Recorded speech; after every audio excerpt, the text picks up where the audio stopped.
നമ്മുടെ മനുഷ്യ ശരീരത്തിൽ അപ്പോൾ ഈ ഉറക്കം ഒരു ചില്ലറക്കാരനല്ലെന്ന് സാർ ഇപ്പോൾ പറയുകയുണ്ടായി. അപ്പോൾ ഈ ഉറക്കം ഓവറോളായിട്ട് നമ്മുടെ ശരീരത്തിൽ എന്ത് റോളാണ് പ്ലേ ചെയ്യുന്നത്? നമ്മൾ ഈ ഉറങ്ങുമ്പം നമ്മുടെ ബ്രെയിൻ എന്താ ചെയ്തുകൊണ്ടിരിക്കുന്നത് സാർ? ഈ ഉറക്കം എന്ന് പറയുന്ന ഒരു തലച്ചോറിൻ്റെ പ്രക്രിയയാണ്. ഒരു തലച്ചോർ പ്രവർത്തനത്തിൻ്റെ ഒരു ഭാഗമാണ് ഉറക്കം എന്ന് പറയുന്നത്. നമുക്ക് ഉറക്കത്തിൻ്റെ ഒരു ഇവൻ്റ് അല്ലെ തുടക്കം എന്ന് പറയുന്നത്, നമുക്ക് ലൈറ്റ് കുറയുമ്പോൾ ഹൈപ്പോതലാമസ് എന്ന ഭാഗത്ത് നമ്മുടെ സൂപ്രാകാസ്മാറ്റിക് ന്യൂക്ലിയസ് അവിടെ നിന്ന് മെലറ്റോണിൻ ഉൽപ്പാദിപ്പിക്കപ്പെടും. ആ ഒരു 6 മണി 7 മണി ആകുമ്പോൾ അതിൻ്റെ പ്രവർത്തനം തുടങ്ങും. ഈ മെലറ്റോണിൻ ഗാബ സിസ്റ്റംസിനെ ഗാബ അമിനോബ്യൂട്രിക് ആസിഡ് ബ്രെയിനിനെ ഒന്ന് ഇൻഹിബിറ്റ് ചെയ്യുന്ന അല്ലെങ്കിൽ തളർത്തുന്ന ഒരു സാധനം, ഒരു തന്മാത്രയാണ്. ഈ തന്മാത്ര ഒരു ഉദ്ദേശം ഒരു 6 മണി മുതൽ 10 മണി വരെ ആകുമ്പോഴത്തേൻ്റെ മാക്സിമം പ്രവർത്തനമാണ്. വേറൊരു വശത്ത് ഹൈപ്പോക്രിറ്റിൻ എന്ന് പറയുന്ന ഹൈപ്പോതലാമസും റിലേറ്റഡ് ഭാഗങ്ങളിൽ നിന്നും ഉണർവിനെ ഉത്തേജിപ്പിക്കുന്ന ഒരു തന്മാത്രയുണ്ട്, ഒറക്സിൻ എന്നാണ് പറയുക. അപ്പോൾ ആ സമയമാകുമ്പോഴത്തേക്കും നമുക്ക് ഒറക്സിൻ്റെ അളവ് കുറഞ്ഞു വരികയും ഗാബയുടെ അളവ് കൂടി വരികയും നമുക്ക് ഉറക്കം ഉദ്ദേശം ഒരു 10 മണിയൊക്കെ ആകുമ്പോഴത്തേക്കും മാക്സിമം ആവും.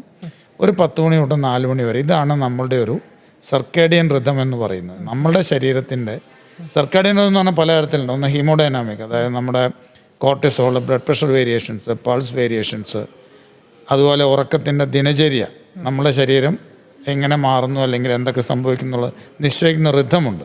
ഓക്കെ. അപ്പോൾ ഇതിൻ്റെ പുറകിൽ തന്മാത്രകളുണ്ട്, ഹോർമോൺസ് ഉണ്ട്, തലച്ചോറുണ്ട്, എല്ലാത്തിൻ്റെയും ഒരു ഒത്തൊരുമിച്ച പ്രവർത്തനമാണ് നമ്മുടെ ഉറക്കം എന്ന് പറയുന്നത്. അപ്പോൾ എന്തുകൊണ്ട് പ്രാധാന്യം എന്നുള്ളത് നമുക്കെപ്പോഴും അറിയാം. നമ്മളൊരു 2 ദിവസം ഉറക്കമില്ലാണ്ടിരുന്ന 3-ാമത്തെ ദിവസത്തെ അവസ്ഥ എന്താ? നമുക്കൊന്നില്ല തലവേദന വരും, അല്ലെങ്കിൽ കേൾക്കണ കാര്യം തലയിൽ കയറില്ല, ഉറക്കം തൂങ്ങും. പലപ്പോഴും ഉറക്കം ഒഴിഞ്ഞ് പഠിക്കുന്ന വിദ്യാർത്ഥികളുടെ ഒരു അവസ്ഥ എന്താണെന്ന് ചോദിച്ചാൽ പരീക്ഷയ്ക്ക് സത്യത്തിൽ ഒന്നും എഴുതാൻ പറ്റില്ല. ഒരു ക്ലൗഡിങ് ആണ് ഉണ്ടാവുക.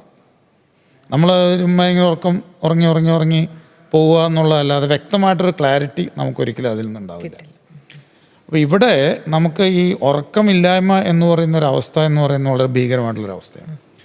അപ്പോൾ അതിൻ്റെ പുറകിൽ തലച്ചോറിൽ നടക്കുന്ന പ്രശ്നം, തലച്ചോറിന് വിശ്രമം ആവശ്യമാണ്. തലച്ചോറ് എപ്പോഴും വളരെ ഇൻറ്റൻസീവായിട്ട് പ്രവർത്തിക്കുന്ന ഒരു അവയവമാണ്. നമ്മുടെ ചിന്താധരണികൾ എല്ലാം തലച്ചോറിലാണ്.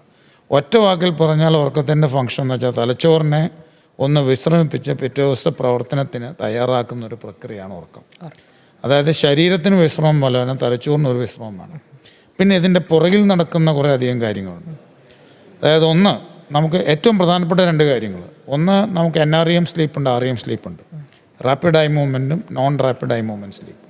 ഒരാൾ ഉറങ്ങുമ്പോൾ തുടക്കത്തിൽ തന്നെ പെട്ടെന്ന് ഒരു NREM സ്ലീപ്പ്, അത് ഡീപ്പ് സ്ലീപ്പ് എന്ന് പറയും.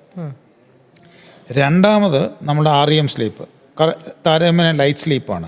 ഇതൊരു 90 മിനിറ്റ്സ് ഇൻ്റർവെൽസിൽ ഇങ്ങനെ നടന്നുകൊണ്ടിരിക്കും. അങ്ങനെ ഒരു 4-5 സൈക്കിൾ കഴിയുമ്പോൾ നമ്മുടെ ഉറക്കം തീരും, രാവിലെ ആവും.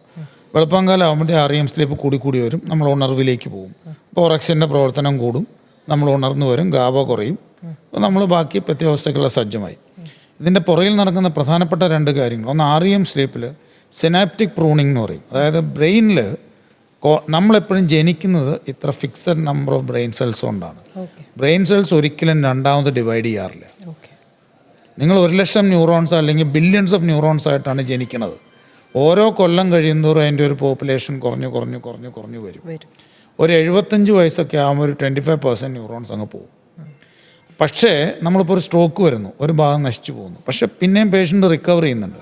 ആ റിക്കവർ ചെയ്യുന്നതാണ് സിനാപ്സിസ് എന്ന് പറയുക. അതായത് ഇവ തമ്മിൽ കൂട്ടി യോജിപ്പിക്കുന്ന കണക്ഷൻസ്, അതാണ് സിനാപ്സിസ്.